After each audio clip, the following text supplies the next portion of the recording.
Bihar news में स्वागत है आपका दोस्तों। मैं हूं फिरदौस गनी और आप देख रहे हैं केडीबी लाइव। दोस्तों आज हो चुका है 26 जनवरी 2025। तो आज की पूरे बिहार की टॉप न्यूज लेकर आए हैं आपके लिए। वीडियो शुरू करने से पहले आपसे एक रिक्वेस्ट है कि अगर आप पहली बार इस चैनल पर आए हैं तो चैनल को सब्सक्राइब करके बेल आइकन को प्रेस कर दीजिए और साथ ही वीडियो को लाइक कर दीजिए, अपने दोस्तों के साथ शेयर भी कीजिए। तो चलिए चलते हैं आज की खबरों की ओर। दोस्तों आज 26 जनवरी गणतंत्र दिवस की आप सबको बहुत बहुत बधाई। जहाँ इस गणतंत्र दिवस के मौके पर कुछ शेर आपके सामने पेश करना चाहेंगे कि देशभक्तों से ही देश की शान है, देशभक्तों से ही देश का मान है, हम उस देश के फूल हैं यारो जिस देश का नाम हिंदुस्तान है। वहीं पर दूसरा शेर है कि वतन के जान निसार हैं, वतन के काम आएंगे, हम इस जमी को एक रोज आसमां बनाएंगे। वहीं पर मजहब नहीं सिखाता आपस में बैर रखना, हिंदी है हम वतन है हिंदुस्तान हमारा। वतन की खाक से मरकर भी हमको उनस बाकी है, मजा दामने मादर का है इस मिट्टी के दामन में। तो इस गणतंत्र दिवस के मौके पर सबसे पहले आज आपको खबर बताएंगे प्रधानमंत्री मोदी जी के बिहार दौरे को लेकर के। जी आपको बता दें कि प्रधानमंत्री मोदी जी बिहार दौरे पर आ रहे हैं। इसको लेकर के नेता प्रतिपक्ष तेजस्वी यादव ने इस पर जम करके निशाना साधा है। उन्होंने कहा है कि चुनाव आने वाला है, इसलिए बिहार और फिर बिहार के लोगों की पीएम मोदी को याद आ रही है। उनके आने का कोई विशेष मतलब नहीं है। आपको बता दो कि केंद्रीय कृषि मंत्री शिवराज सिंह चौहान ने कल बिहार आकर के समीक्षा बैठक की, अधिकारियों के साथ बैठक की। इस दौरान उन्होंने बताया है कि प्रधानमंत्री नरेंद्र मोदी 24 फरवरी को बिहार दौरे पर आएंगे। बैठक के दौरान प्रधानमंत्री नरेंद्र मोदी के प्रस्तावित भागलपुर दौरे की योजनाओं पर विस्तार से चर्चा की गई। शिवराज सिंह चौहान ने बताया है कि पीएम मोदी के दौरे के दौरान किसान सम्मान निधि योजना की अगली किस्त भी जारी की जाएगी। यह पत्रकारों ने जब तेजस्वी यादव से पूछा है कि पीएम मोदी बिहार आकर के सौगात देने वाले, पीएम के दौरे पर आपका क्या कहना है। इस पर तेजस्वी यादव ने कहा कि अब बिहार में चुनाव आ रहा है, इसलिए बिहार से स्नेह बढ़ रहा है। जहाँ हर 2 दिन पर कोई ना कोई दिल्ली से कूद करके बिहार आएगा। इन लोगों को बिहार के तरक्की और फिर विकास से कोई भी मतलब नहीं है। जब चुनाव से मतलब है, सत्ता से मतलब है। बिहार को विशेष राज्य का दर्जा क्यों नहीं दिया जा रहा है, विशेष पैकेज क्यों नहीं दिया जा रहा है। जब चुनाव आएगा तो फिर बड़ी बड़ी बातें होंगी, जब फिर सब भूल जाएंगे। ये लोग जुमला फेंकते हैं, झूठा आश्वासन देने वाले लोग हैं। दोस्तों दिल्ली विधानसभा चुनाव को लेकर के बिहार में भी राजनीतिक सरगर्मी बढ़ी है। बिहार में भी बयानबाजियों का दौर जारी है। आम आदमी पार्टी के प्रधानमंत्री नरेंद्र मोदी और केंद्रीय गृह मंत्री अमित शाह सहित कई भाजपा नेताओं को बेईमान बताए जाने पर बिहार के उप मुख्यमंत्री सम्राट चौधरी ने जोरदार निशाना साधा है। उन्होंने कहा है कि आम आदमी पार्टी मानसिक रूप से बीमार हो गई है। पटना में पत्रकारों से चर्चा करने के दौरान उप मुख्यमंत्री सम्राट चौधरी से जब सवाल किया गया तो उन्होंने कहा है कि आम आदमी पार्टी के नेता मानसिक रूप से बीमार हो चुके हैं और उन्हें दिल्ली में हार दिखाई दे रही है। इस कारण इस तरह के पोस्टर लगाए जा रहे हैं। दरअसल दिल्ली विधानसभा चुनाव को लेकर के राजनीतिक पारा चढ़ा हुआ है। इस बार चुनाव में आम आदमी पार्टी और बीजेपी में एक कड़ा मुकाबला देखने को मिल रहा है। जहां आपको बता दें कि इसी कड़ी में आम आदमी पार्टी ने भाजपा और फिर कांग्रेस के खिलाफ पोस्टर वार शुरू कर दिया। इस पोस्टर में उन्होंने भाजपा के कई नेताओं के साथ साथ कांग्रेस पर भी जम करके निशाना साधा है।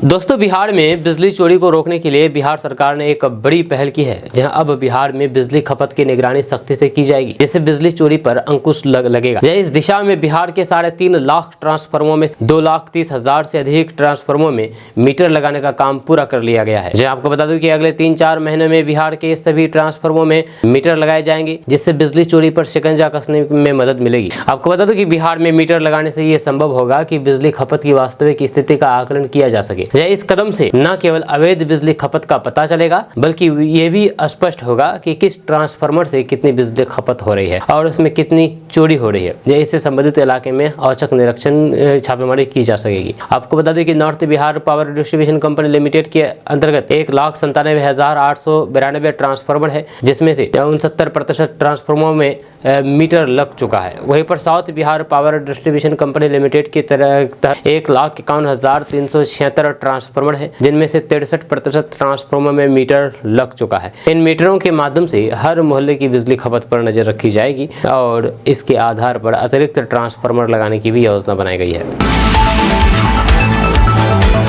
दोस्तों बाहुबली अनंत सिंह मामले को लेकर के बीजेपी प्रदेश अध्यक्ष डॉक्टर दिलीप कुमार जायसवाल ने लालू प्रसाद यादव और उनके परिवार पर जमकर के निशाना साधा है। डॉक्टर दिलीप कुमार जायसवाल ने शुक्रवार को मीडिया से बातचीत करते हुए तेजस्वी यादव के माता पिता लालू और राबड़ी देवी को बिहार में अपराध का जनक बताया है। डॉक्टर दिलीप कुमार जायसवाल ने कहा कि ये परिवार बिहार में अपराध का जनक है। इनके परिवार की प्रवृत्ति अपराध वाली रही है। जब इनके कार्यकाल में बिहार में अपराध का बोलबाला था, जब उनके सरकार में ये लोग पैदा हुए हुए तो समेटने में तो समय लगता ही है। बीजेपी प्रदेश अध्यक्ष डॉक्टर दिलीप कुमार जायसवाल ने कहा है कि पटना में बाप बेटा बेटी और फिर ये लोग रोज नाटक करते थे। वहीं पर तेजस्वी यादव ने कहा है कि बिहार सरकार हालिया घटना के बाद सवालों के घेरे में है। अगर इस तरह की घटनाएं किसी अन्य राज्य में होती तो फिर वह मीडिया की प्रमुख खबर बनती, लेकिन बिहार में ये घटनाएं सामान्य हो चुकी है। यहाँ अपराधियों का बोलबाला है और फिर सरकार की भूमिका महज दिखावे तक सीमित रह गई है। भ्रष्टाचार का भी बहुत बड़ा मामला सामने आ रहा है, जहाँ अधिकारी करोड़ों रुपए की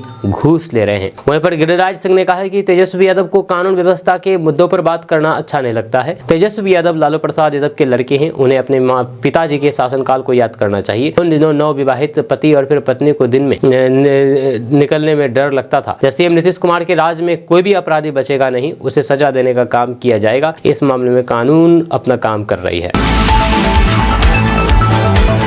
दोस्तों, बिहार विधानसभा में नेता प्रतिपक्ष तेजस्वी यादव ने दरभंगा में महिला संवाद कार्यक्रम का हिस्सा लिया। इस दौरान उन्होंने अपनी भावी योजनाओं को लेकर के महिलाओं से वार्ता की और उन्हें जानकारी दी है। उन्होंने लोगों को भरोसा देते हुए कहा कि बिहार में अगर महागठबंधन की सरकार बनती है तो फिर माई बहन मान योजना के तहत सभी महिलाओं को 2500 यानी कि 2500 रुपए प्रति माह दिया जाएगा। इसके अलावा 200 यूनिट की बिजली मुफ्त में दी जाएगी। उन्होंने लोगों को भरोसा देते हुए कहा कि वृद्धा पेंशन 400 रुपए बढ़ा करके 1500 रुपए प्रति माह कर दिया जाएगा। इससे पहले नेता प्रतिपक्ष तेजस्वी यादव ने विधि व्यवस्था को लेकर के सरकार पर निशाना साधा। उन्होंने कहा है कि बिहार में रूह कपा देने वाली बातें अब मामूली बन चुकी है। बिहार में अपराधियों का बोलबाला हो चुका है। पूरे बिहार में अपराध के अलावा भ्रष्टाचार का बोलबाला हो गया है। आप देखिए, एक शिक्षा विभाग के डीओ के घर से करोड़ों रुपए नकदी बरामद हो गई है। बेलगाम हो चुके अपराधियों को बिहार की सरकार संरक्षण दे रही है। उन्होंने कहा है कि अगर हमारी सरकार बनती है तो फिर बिहार से लेकर के दिल्ली तक हंगामा करते रहते हैं।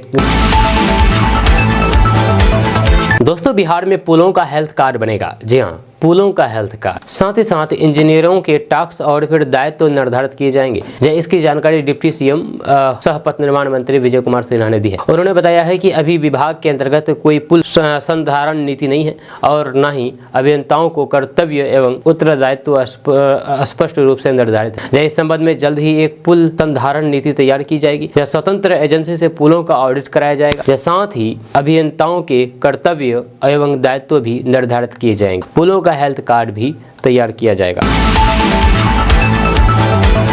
दोस्तों, बिहार के मुख्यमंत्री नीतीश कुमार ने गणतंत्र दिवस की पूर्व संध्या पर बिहार एवं देशवासियों को बधाई दी है और शुभकामनाएं दी है। उन्होंने इस अवसर पर स्वतंत्रता संग्राम के वीर सपूतों को नमन किया और कहा कि उनकी कुर्बानियों को भुलाया नहीं जा सकता। भारतीय गणतंत्र के गौरव, एकता एवं अखंडता को अक्षुण्ण बनाए रखने के लिए अपना सर्वोच्च न्यौछावर करने वाले सभी वीर सपूतों को भी स्मरण करने का यह दिवस है। ये हमारे लोकतंत्र के जश्न मनाने और फिर हमारे संविधान में शामिल विचारों एवं मूल्यों को संजोए रखने का अवसर है। मुख्यमंत्री नीतीश कुमार ने कहा है कि हमारा गणतंत्र लोकतांत्रिक मूल्यों एवं भारतीय स्वतंत्रता के प्रति अखंडता, निष्ठा और हमारी अनेकता में एकता की अभिव्यक्ति का संकल्प है। जहाँ हम सबको अपनी आजादी, एकता एवं अखंडता को अक्षुण्ण रखने का आज संकल्प लेना है। जहाँ बिहार में आपसी भाईचारा, शांति एवं सद्भाव बनाए रखना है। शांति और सद्भाव में ही समृद्धि और फिर प्रगति है।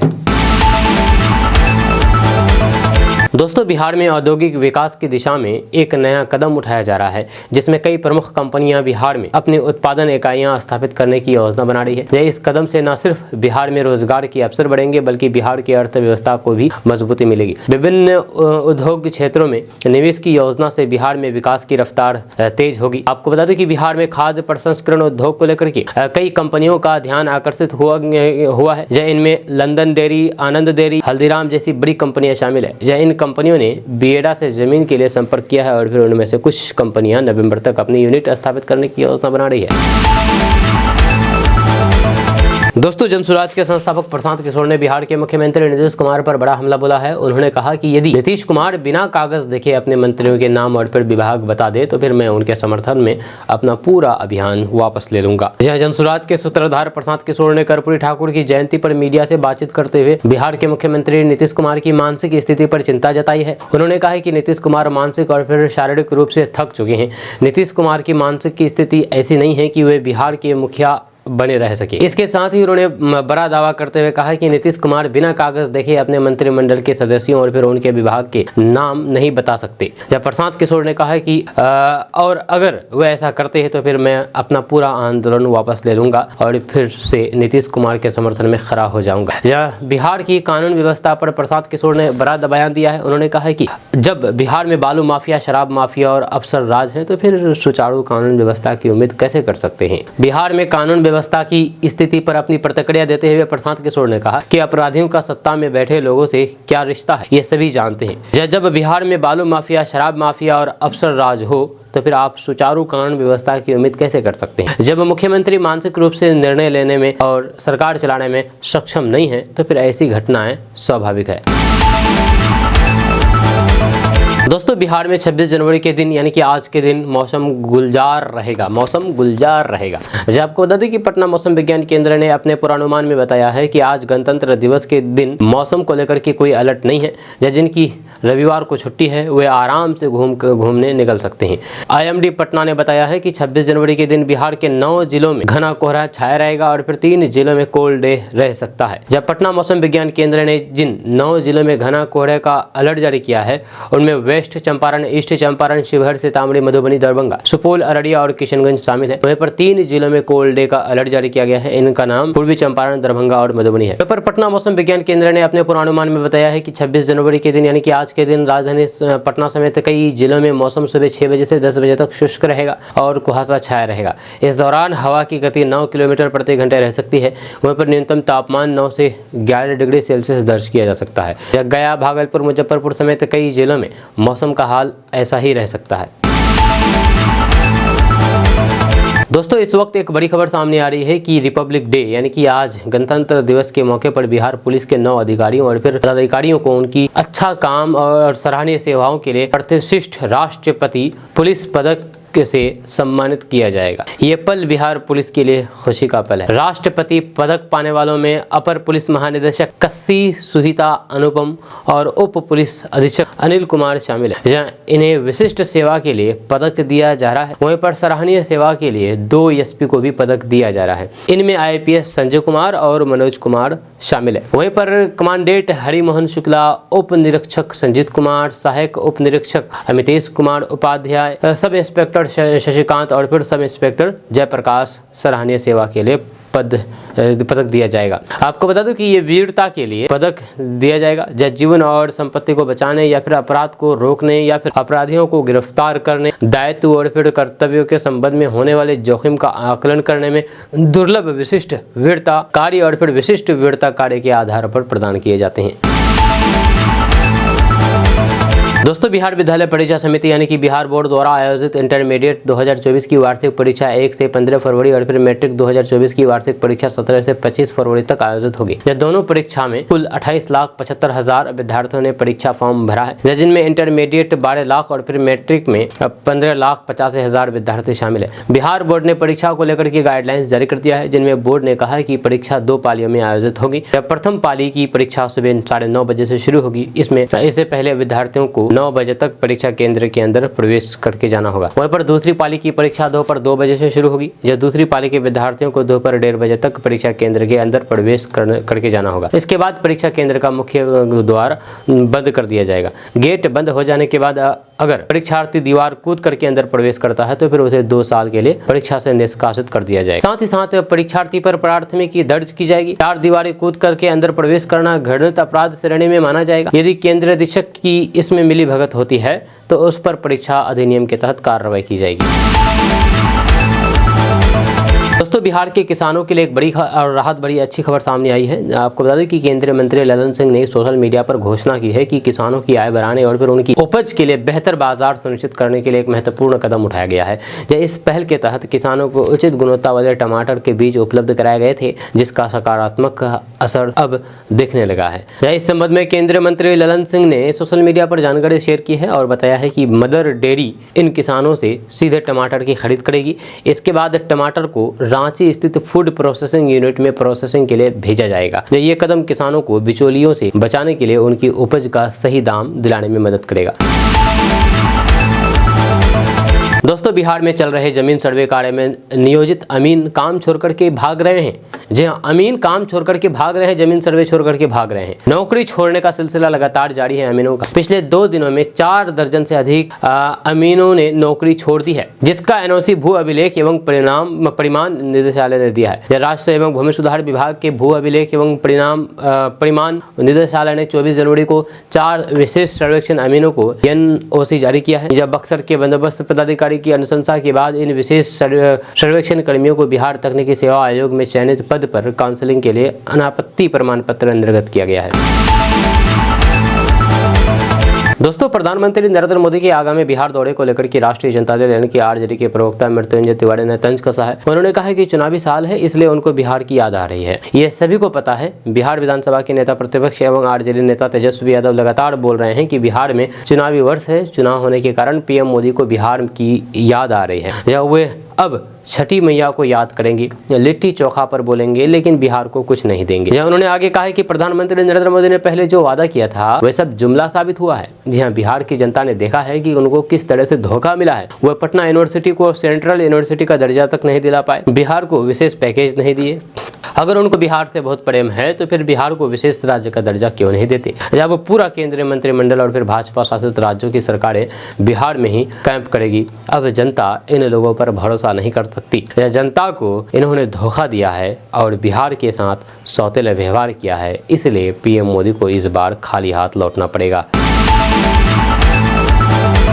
दोस्तों बिहार के मुख्यमंत्री नीतीश कुमार की प्रगति यात्रा के 4थे चरण का शेड्यूल तैयार हो गया है। सीएम नीतीश कुमार 1 फरवरी को भागलपुर का दौरा करेंगे और फिर अगले 2 फरवरी को बांका जिले में रहेंगे। बांका को कई सौगात मुख्यमंत्री नीतीश कुमार देंगे। इस दौरान बांका स्थित बिहार के पहले स्मार्ट विलेज का भी शुभारंभ मुख्यमंत्री नीतीश कुमार करेंगे। बांका में दिन भर के कार्यक्रम के बाद मुख्यमंत्री नीतीश कुमार वापस पटना लौट जाएंगे। प्रगति यात्रा के 4थे चरण में मुख्यमंत्री नीतीश कुमार आगामी 2 फरवरी को बांका पहुंच रहे हैं। इसे लेकर के मंत्रिमंडल सचिवालय बांका विभाग से जिला प्रशासन को पत्र प्राप्त हो चुका है। डीएम अंशुल कुमार ने बताया है कि सीएम नीतीश कुमार के आने की तिथि निर्धारित हो गई है। सीएम नीतीश कुमार जिले में अपनी यात्रा के दौरान कई बड़ी योजनाओं की जिले वासियों को सौगात देंगे। इसको लेकर के जिला प्रशासन की ओर फिर युद्ध स्तर पर तैयारी चल रही है। दोस्तों बिहार में मुख्यमंत्री नीतीश कुमार के नेतृत्व में महिलाओं के स्वास्थ्य से संबंधित कई योजनाएं चलाई जा रही है। उन्हीं में से एक है मुख्यमंत्री किशोरी स्वास्थ्य योजना। इसके तहत 7वीं से 12वीं कक्षा तक की प्रत्येक स्कूली लड़कियों को सैनिटरी पैड खरीदने के लिए सालाना पैसे दिए जाते हैं। इस योजना के तहत पहले छात्रों को 150 रुपए दिए जाते थे, जिसे बढ़ाकर के अब सालाना 300 रुपए कर दिए गए हैं। दरअसल स्वच्छता के प्रति जागरूकता को बढ़ावा देने के उद्देश्य से मुख्यमंत्री नीतीश कुमार ने फरवरी 2015 में सरकारी स्कूलों में लड़कियों के बीच सैनिटरी नैपकिन के वितरण की घोषणा की थी, जिसके बाद लड़कियां आसानी से स्कूल की दिनचर्या को अच्छे ढंग से निभाने लगी और फिर साथ ही लड़कियों के ड्रॉप आउट दर में भी कमी आई है। साल 2023 में बक्सर जिले के चौसा प्रखंड में 60 लाख रुपए की लागत से बिहार के पहले मायरा जैविक सैनिटरी पैड उत्पादन इकाई की स्थापना की गई है। इसका संचालन जन्नी जीविका महिला समूह से जुड़ी हुई महिलाएं कर रही है।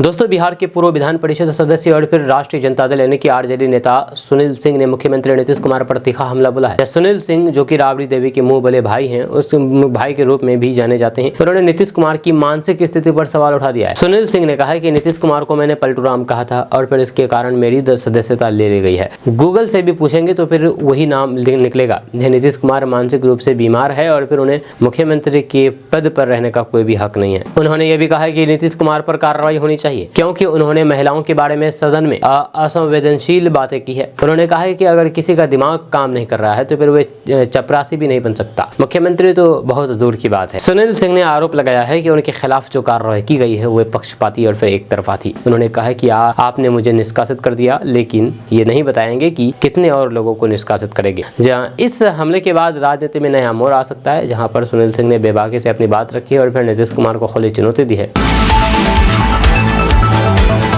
दोस्तों देश का पहला राज्य है बिहार, जहां पर बच्चियों को फ्री में HPV टीका दिया जा रहा है। यह कहना है स्वास्थ्य मंत्री मंगल पांडे का। आपको बता दूं कि बिहार के स्वास्थ्य मंत्री मंगल पांडे ने कहा कि भारत को विकसित और आत्मनिर्भर बनाना तभी संभव होगा जब देश स्वस्थ होगा और फिर देश की बच्चियां स्वस्थ होगी। बेटियों का जीवन महत्वपूर्ण है। जब बिहार की बेटियों को सर्वाइकल कैंसर से बचाने के लिए बिहार के सभी जिलों के सरकारी मेडिकल कॉलेज अस्पतालों और फिर जिला अस्पतालों में HPV का टीका फ्री में दिया जा रहा है। उन्होंने ये भी कहा कि राज्य में यानी कि बिहार में medical health infrastructure investment policy भी जल्द लागू होगी, जिससे स्वास्थ्य सेवाओं की गुणवत्ता बढ़ेगी।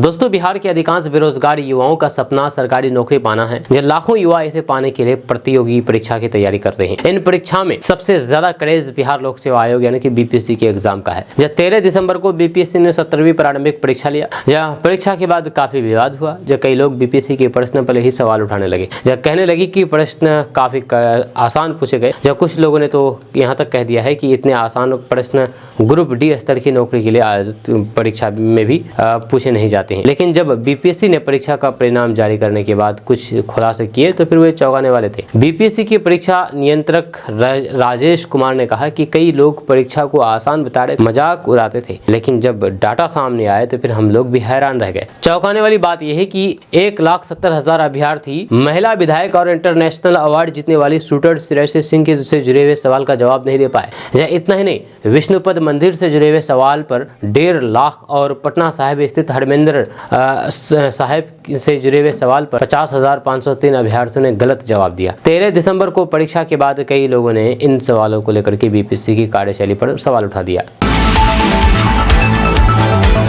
दोस्तों बिहार शिक्षा विभाग ने बिहार के शिक्षकों के लिए नए निर्देश जारी किए हैं, जिसका उद्देश्य शिक्षा की गुणवत्ता को बेहतर बनाना और फिर शिक्षकों के प्रोफाइल को अपडेट करना है। इस दिशा में एक महत्वपूर्ण कदम ई-शिक्षा कोर्स पोर्टल पर शिक्षकों के प्रशिक्षण प्रमाण पत्र अपलोड करने से संबंध में लिया गया है। आपको बता दें कि बिहार में करीब 5,50,000 शिक्षक कार्यरत हैं, लेकिन इनमें से लगभग 97,000 शिक्षकों ने अब तक अपने प्रशिक्षण प्रमाण पत्र पोर्टल पर अपलोड नहीं किया है। इस पर ध्यान केंद्रित करते हुए शिक्षा विभाग ने सख्त कदम उठाने का निर्णय लिया है।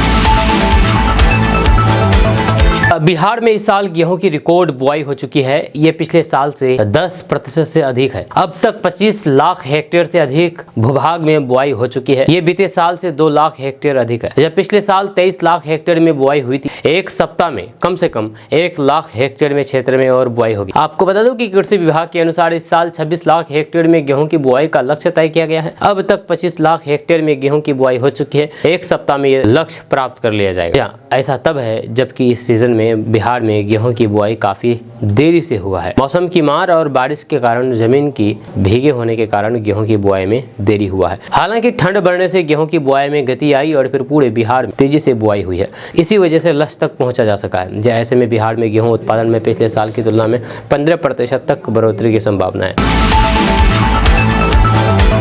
दोस्तों बिहार के उप मुख्यमंत्री विजय कुमार सिन्हा ने कानून व्यवस्था के मुद्दे पर बयानबाजी करने पर तेजस्वी यादव पर जमकर के हमला बोला है। जब डिप्टी CM विजय कुमार सिन्हा ने कहा कि तेजस्वी यादव कहते हैं कि उनकी सरकार बनेगी तो फिर कानून व्यवस्था और रोजगार लोगों को मिलेगा। तेजस्वी जी, आपकी सरकार बन गई तो फिर बिहार का क्या हाल होगा ये सब जानते हैं। आप समझिए, आपके माता पिता ने बिहार का क्या हाल किया। किसके कार्यकाल में डॉक्टर इंजीनियर यहाँ से निकल गए, किसके कार्यकाल में यहाँ कारखाना बंद हुए, ये बताने की जरूरत नहीं है। वहीं पर अनंत सिंह के जेल जाने पर डिप्टी CM विजय कुमार सिन्हा ने कहा कि प्रशासन अपना काम कर रही है। प्रशासन को अपराधियों के खिलाफ कानूनी कार्रवाई करने की खुली छूट दी गई है। कोई भी गलत करेगा तो फिर बचेगा नहीं। बिहार के लोगों को विश्वास है कि देश के प्रधानमंत्री नरेंद्र मोदी के नेतृत्व में किसी के साथ गलत नहीं होगा। मुख्यमंत्री जी हालात पर नजर बनाए हुए हैं और उन्होंने निष्पक्ष कार्रवाई करने का आदेश दिया है।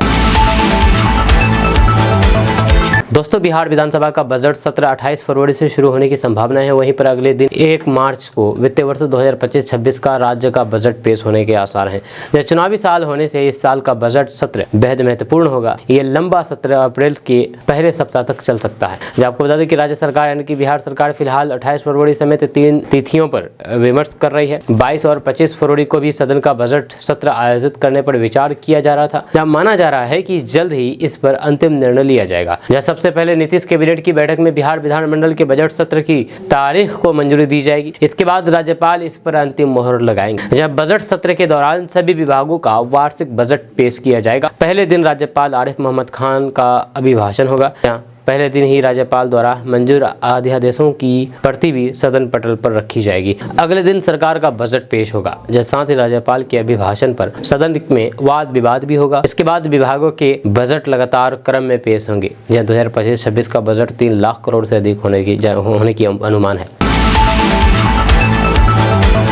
दोस्तों, कर्पूरी ठाकुर की जयंती के अवसर पर जनसुराज पार्टी ने पटना के मिलर स्कूल मैदान में एक भव्य कार्यक्रम का आयोजन किया। जानकारी के मुताबिक इस मौके पर पार्टी के संस्थापक प्रशांत किशोर ने अति पिछड़ा वर्ग के लिए 70 विधानसभा सीटें आरक्षित करने की घोषणा की है। उन्होंने कहा कि पार्टी ऐसे लोगों का चुनावी खर्च उठाएगी जिनके पास क्षमता तो है, लेकिन संसाधनों की कमी के कारण वे चुनाव नहीं लड़ सकते। आपको बता दो कि प्रशांत किशोर ने कहा कि इस कार्यक्रम का उद्देश्य दोनों प्रमुख दलों को ये संदेश देना है कि वे बिहार की मौजूदा समस्याओं की जिम्मेदारी समझे। दूसरी ओर इस कार्यक्रम में कर्पूरी ठाकुर की बहू और फिर पोती भी शामिल हुई। ऐसे में नीतीश कुमार पर निशाना जमकर के साधा गया। जब प्रशांत किशोर ने एक बार फिर से मुख्यमंत्री नीतीश कुमार पर तीखा हमला बोला और कहा कि नीतीश कुमार अब शारीरिक और फिर मानसिक रूप से थक चुके हैं। उन्होंने तंज कसते हुए कहा कि नीतीश कुमार को अब 8 से 10 महीने एक अन्य मार्ग का आनंद लेने दीजिए। जब उनकी मानसिक स्थिति अब ऐसी नहीं है कि वे बिहार के मुखिया बने रहे। ऐसे में प्रशांत किशोर ने नीतीश कुमार को चुनौती देते हुए कहा कि वे कैमरे के सामने बिना कागज